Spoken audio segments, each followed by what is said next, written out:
بصوا يا حبايبي، انا النهارده هعمل لكم صابون اللي هو الشاور بتاع الشاور جيل، اللي هو اللي بيجي جاهز. احنا في الصيف حاليا، في الصيف بنستحمى كتير والشاور سعره غلي، فهنستعمل حاجه زي دي وهنجربها الاول ونشوفها. لو كويسه هنستعملها على طول. معانا هنا كيس بتاع شاور جيل اللي هو بالفواكه الاستوائيه. فتحته، هو على 3 لتر ميه.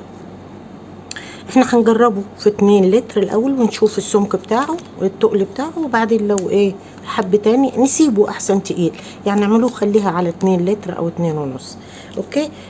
محتوى الكيس فيه زي جل اهو، معجون، ومعاه كمان كيس باودر اللي هو اسمه هايلوكس. على فكرة ده اسمه هايلوكس.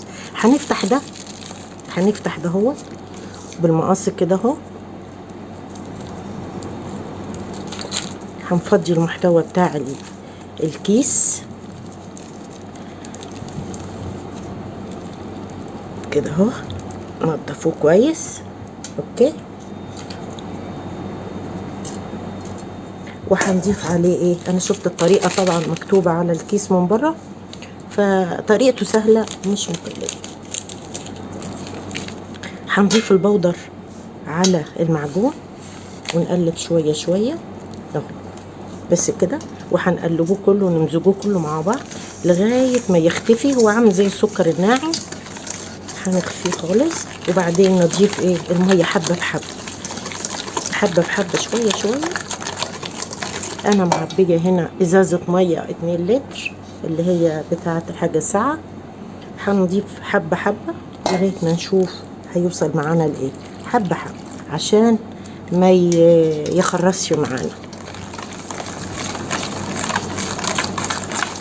ريحته حلوه على فكره، ريحته حلوه قوي اهو.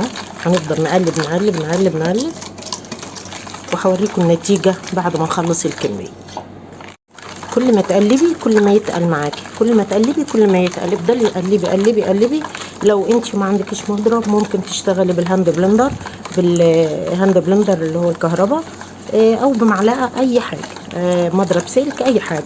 في الحالتين، في اي حاله من الاحوال هيتقل. قلبي بس. انا كده حطيت 2 لتر ميه عشان اشوف التقل بتاعه. بصوا اهو اهو، هو عامل فوم، بس هسيبه كده لمدة نص ساعة، وبعدين اعبيه في ازايز او في الجيركن. بصوا هو تقيل اهو اهو.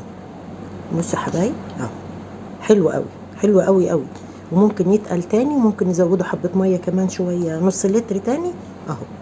وريحته ما اقولكوش، واقتصادي، هيريحكم في الصيف، وهيبقى معاكم دايما عندكم الشاور مش هيأثر معاكم، وسعر اقتصادي، وفي متناول كل ايد. يا ريت تجيبوه من عند اي حد بتاع الصابون، مستلزمات الصابون. متهيألي ب30 جنيه الكيس بس. نشوف العبوات بتاعت الشاور بقت بأسعار رهيبة ازاي. اهو يا حبايب اهو اهو. وهنسيبوه قبل ما نعبيه في الازايز لمدة ربع ساعة ونص ساعة كده، وبعدين نعم.